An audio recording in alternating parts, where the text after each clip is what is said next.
नमस्ते स्टूडेंट्स, आइए आज हम फिर चलते हैं chapter number 5th 10th class arithmetic progression समांतर श्रेणी चैप्टर का नाम है और हम एक्सरसाइज 5.1 कर रहे थे।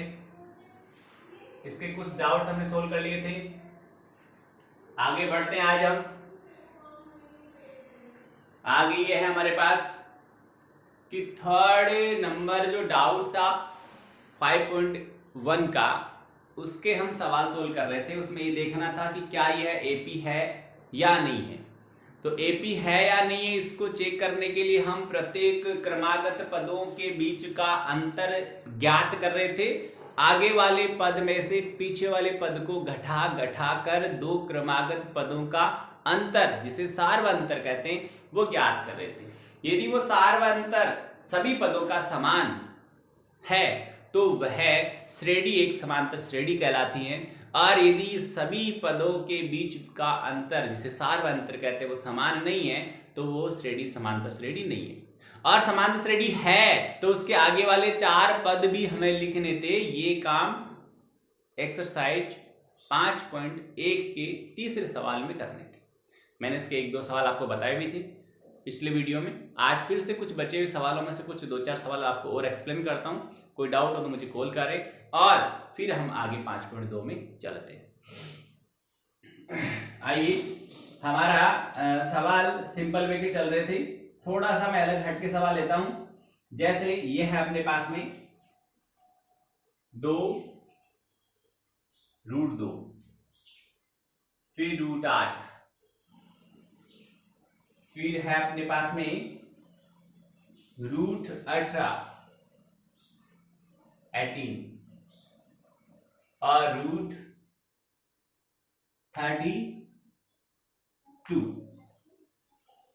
और डॉट डॉट डॉट, इस तरह से एक श्रेणी चल रही है। हम चेक करेंगे कि ये श्रेणी एपी अरिथमेटिक प्रोग्रेशन समांतर श्रेणी है या नहीं है। तो पहले इनको मैं थोड़ा सिंपलेस्ट फॉर्म में लिखना चाहता हूं। √2 पढ़ा है, √8 को 2√2 लिख सकते हैं, क्योंकि 8 मीन्स 4 गुना 2। 4 का वर्गमूल 2 होता है, 2 बाहर आ जाएगा, 1 2 अंदर पड़ा रहेगा, तो √8 को अपन 2√2 लिख सकते हैं। ऐसे ये हो गया 3√2 और ये हो गया 4√2। देखना जरा, 1√2, 2√2, 1 बार √2, 2 बार √2, 3 बार √2, 4 बार √2, क्या आएगा 5 बार √2, 6 बार √2, 7 बार √2। हर बार √2 बढ़ता जा रहा है। तो वह समान राशि जो हर बार हर पद के साथ जुड़कर आगे वाला पद बनाती है, या वह समान राशि जो प्रत्येक बार घटकर आगे वाला पद बनाती है, चाहे समान राशि जुड़ती जाए या घटती जाए, तो वह श्रेणी एक एपी कहलाती है। समझ में आ गई? यदि जुड़ रही है, बढ़ रही है संख्याएं, तो सार्वअंतर डी प्लस का आएगा। संख्याएं घट रही है तो सार्वअंतर डी माइनस का आएगा। तो यहां पर हम कह देंगे,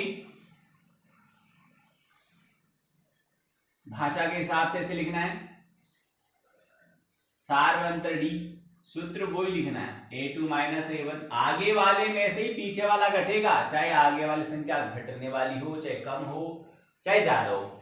तो ये भी हो सकता है कि ये छोटी है ये बड़ी है, तो भी आगे वाले में से ही पीछे वाला पद घटाकर सार्वअंतर निकाला जाए।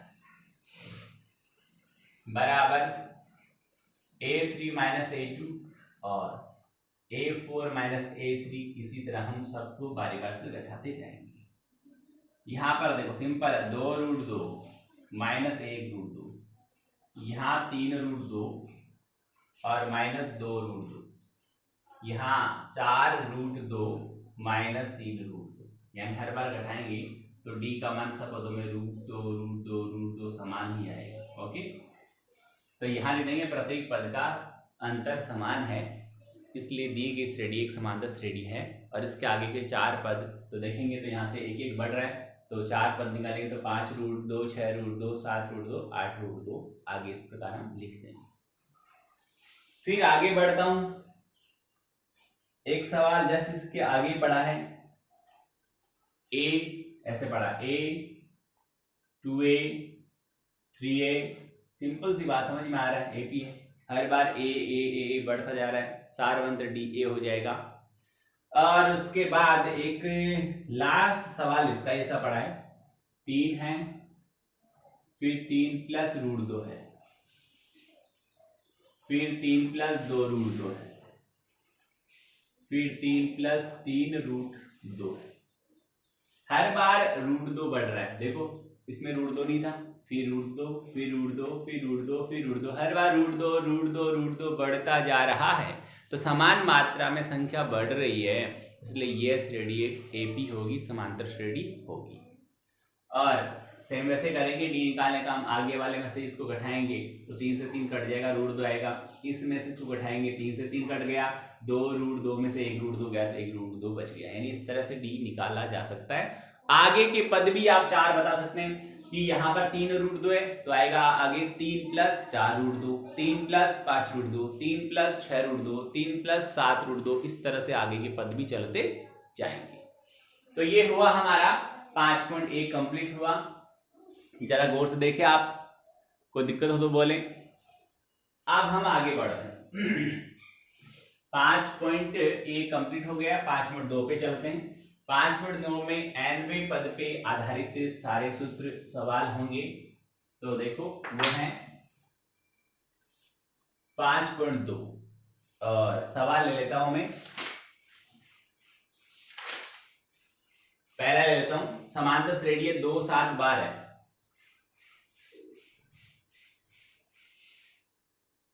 सवाल संख्या 1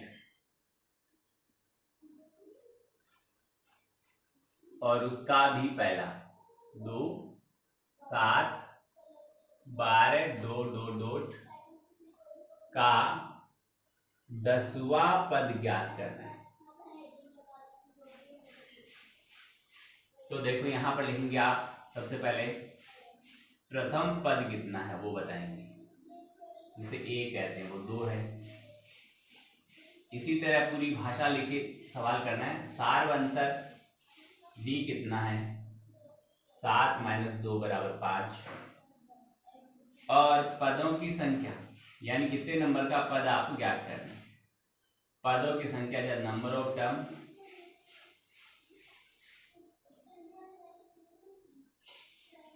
n बराबर 10। अब लिखेंगे कि चूंकि nवां पद a n बराबर a plus n minus 1 into, ऐसा है। nवां पद निकालना है, 10वां पद निकालना आपको, तो a 10 हो गया और a प्लस यानी a का वैल्यू रख दूं, a कितना है 2 है, देख लो, प्लस n का मान 10 माइनस 1 और d का मान हमने निकाल रखा है सार्वंतर d बराबर 5। इसको हल किया जाए तो 2 तो पड़ा ही है, 10 में से 1 गया 9, 9 गुणा 5, 9 पंजो 45, 2 प्लस 45 बराबर आंसर आ गया 47, यानी इसका 10वां पद 47 होगा। देख लीजिए बोर्ड पे गौर से, कोई दिक्कत हो तो बताइए। ये nवां पद ज्ञात करना है। 5.2 के पहले सवाल में, सारे सवाल ऐसे होने, 3 सवाल है, एक मैंने बता दिया है, बाकी आपको कहीं भी दिक्कत हो तो आप मुझे पूछ सकते हैं कि ये सवाल हमें नहीं आया। आगे बढ़ता हूं दूसरे सवाल पर। 5.2 का दूसरा सवाल और दूसरे का पहला बताने की आपको मैं कोशिश कर रहा हूं। समांतर श्रेणी दी गई 21 18 15 का कौन सा पद -81 होगा। देखना 21 18 समांतर श्रेणी,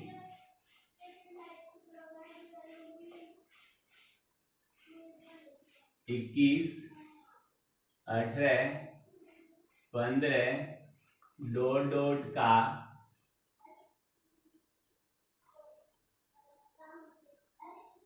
कौन सा पद -81 होगा। ठीक है, तो देखना यहां पर कोई काम है। प्रथम पद कितना है, वो 21 है।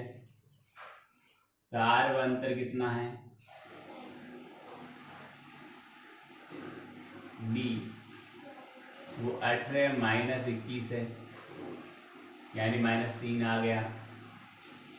फिर एनवा पद ए एन बराबर हमें दिया -81। आप चाहो तो यहां लिख सकते हो कि माना एनवा पद -81 है। अब तो एनवें पद का सूत्र a plus n minus 1 into d बराबर -81 हमारे पास पड़ा। जब भी आपको एनवा पद दे तो वही आयतन, पृष्ठ क्षेत्रफल, परिधि, परिमाप की तरह सूत्र बाईं ओर और जो दिया गया मान है वो दाईं ओर लिखा जाए। आप सूत्र में जो जो वैल्यू हमें पता और रख देंगे। क्या पता है? ए पता है 21। डी किसका है? डी है हमारे पास -3। तो जब डी माइनस का हो ना स्टूडेंट्स, तो यहाँ प्लस मत लगाना। डी माइनस का हो तो यहाँ प्लस मत लगाना। क्या लगाना? सीधा माइनस लगाना। एन का वैल्यू हमें मालूम नहीं है, तो n -1 और इंटू डी, डी का वैल्यू 3 था बराबर -81। चलिए 21 इधर प्लस का है, उधर जाके किसका हो जाएगा? माइनस। तो -81 -21, ये 3 को इससे गुणा करूंगा, ये 3 पढ़ा एक बार गुणा, ये पहले से हल कर दूंगा। ये हो गया अपने पास में 102, वो भी किसका? माइनस का। और ये माइनस का n-1 इंटू 3 पड़ा है, ये माइनस माइनस कैंसिल हो गया, n-1 तो ये 102 और बटे 3, भाग लगाएं, 3 तिया 9, 4 तिये 12, 3 तिया 9, 4 तिये 12, 34 आ गया। जब यहाँ से n का वैल्यू हम पता करेंगे तो 34 प्लस 1 बराबर 35, और भाषा में लिख देंगे हम, पता है दी गई श्रेणी का 35वां पद -81 होगा। समझ में आ गई? देख लें सवाल संख्या 2, 5.2 के सवाल संख्या 2 का पहला मैंने आपको बताया कि कौन सा पद -81 होता है।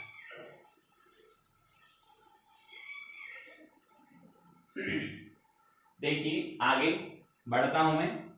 इसी का दूसरा सवाल कह रहा है 84, 80, 76 का कौन सा पद शून्य होगा। तो अब की बार हमें दिया गया 84, 80, 76, यानी 4 4 घट रहा है। प्रथम पद ए हो जाएगा 84, सारवंतर डी हो जाएगा, यहाँ पर 80 माइनस 84 -4 हो जाएगा, और ए एन बराबर 0 लिखना है। माना एनवा पद शून्य होगा, और यहाँ सूत्र सेम टू सेम रहेगा, बराबर 0 आएगा। ए का मान यहाँ पर 84 हो जाएगा, यहाँ माइनस आ जाएगा, n-1 इंटू 4 आ जाएगा, 84 हो जाएगा, माइनस का हो जाएगा, माइनस से माइनस कैंसिल हो जाएगा, और 3 का भाग 84 में 28 बार जाएगा, और 1 प्लस होगा तो 29 आंसर आएगा n का मान। यानी दूसरे का n का मान कितना आएगा? 29। इसका नेक्स्ट आगे वाला कैसा कर रहा है कि कौन सा पद 301 होगा। तो बराबर क्या लिख देंगे यहाँ? 301, सूत्र सेम रहेगा, ए दिया हुआ, डी दिया है, एन का मान ज्ञात कर। ये हुआ हमारा सवाल संख्या 2। सवाल संख्या 3 पे चलते हैं हम। तो वो है अपने पास में, यदि समांतर श्रेणी का 6वां पद तथा 17वां पद 19 और 41 है। किसी समांतर श्रेणी का 6वां पद तो 19 है, 17वां पद 41 है, तो वह समांतर श्रेणी ज्ञात कीजिए, ऐसा हमें सवाल मिला है। आइए इसको इरेज करता हूं। सवाल संख्या 3,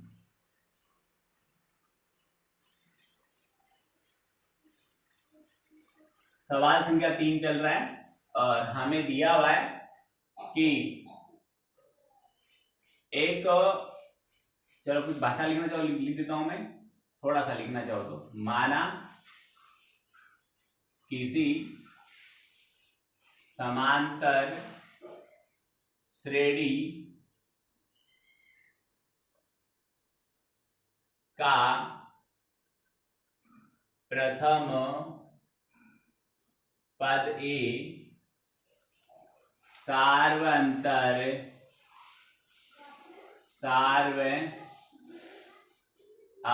डी वाह, सार्वंतर डी प्रथम पद ए, और बस इतनी वैल्यू चाहिए अपने को, है एक जूल तथा पदों की संख्या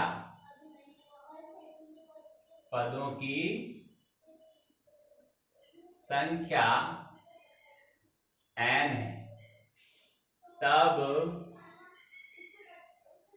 सवाल की प्रतिबद्धता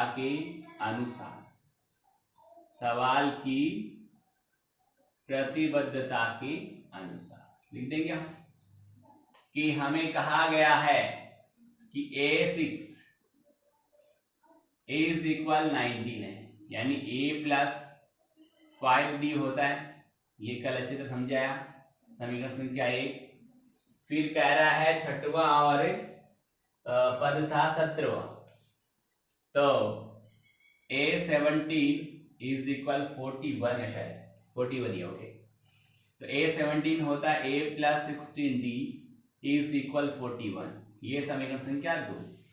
जब स्टूडेंट ऐसे समीकरण बनते हैं तब हमेशा ही दोनों समीकरणों को घटाने पर ये आगे की प्रोसेस होती है। यहां लिखेंगे समीकरण 1 व 2 को घटाने पर, समीकरण 1 व 2 को घटाने पर, घटाएंगे तो यहां घटा के भी बता सकता हूं, आप चाहो तो A plus 5D is equal 19 और A plus 16D is equal 41। इनको घटाया जाएगा तो निशान बदल जाएंगे, माइनस का हो गया, ये भी प्लस का नहीं किसका हो गया, माइनस का हो गया, ये भी प्लस का नहीं किसका हो गया, माइनस का हो गया, ये दोनों कट गए। यहाँ माइनस का आएगा 11D और यहाँ आएगा 19 गया तो माइनस का 22, माइनस माइनस कट गया, D बराबर 2 उत्तर। D का मान कितना आया, 2। तो देखिए आपको दिख रहा होगा आराम से, यहां पर यहां लिखता हूं, आगे में नहीं दिख रहा तो कोई दिक्कत नहीं, यानी 11D बराबर 22 हो गया, D बराबर 2 उत्तर। ओके, D का मान है 2। अब हम जो D का मान प्राप्त हो उसको समीकरण 1 या 2 किसी में भी रख सकते हैं, या लिखते हैं D का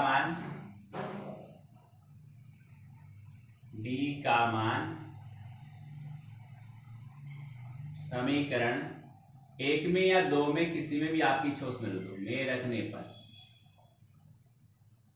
पर तो देखिए क्या हुआ कि समीकरण 1 में रखा तो A का मान तो A प्लस 5 गुणा D का मान 2 बराबर 19 है, तो 5 गुना 10, A बराबर 19 माइनस 10 बराबर 9।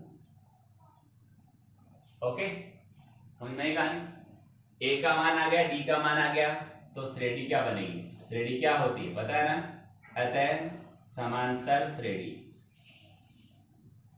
स्टूडेंट समान श्रेणी क्या होती है, कैसे बनती है, ये मैंने आपको कल आराम से बताया था, फिर एक बार लिख देता हूँ। श्रेणी हमेशा जो बनेगी वो आएगी A comma A plus D comma A plus 2D और A plus 3D dot dot dot चलेगी, तो AP शॉर्ट में लिख देता हूँ यहाँ पर, और वो रही अपने पास में A प्रथम पद रहा 9, फिर D जुड़ जाएगा, D कितना है 2, कितना हो गया 11, फिर 2 जुड़ गया 13, फिर 2 जुड़ गया 15, डॉट डॉट डॉट, ये AP बन जाएगी।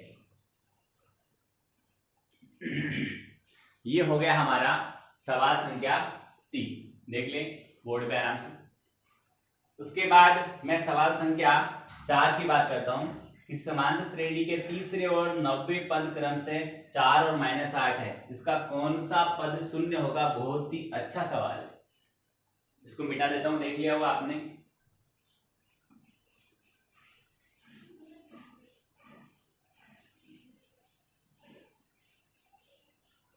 अभी मैंने सवाल संख्या 3 में जो भाषा लिखी थी फर्स्ट लाइन वो वैसे लिखनी है, सवाल संख्या 4 है वो लिखेंगे आप,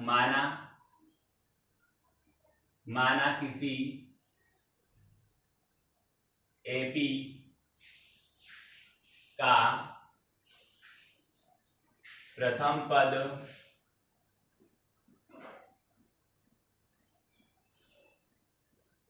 कोमा सार्वंतर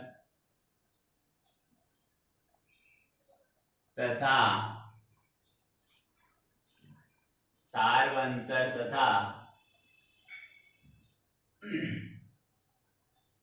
एनवा पद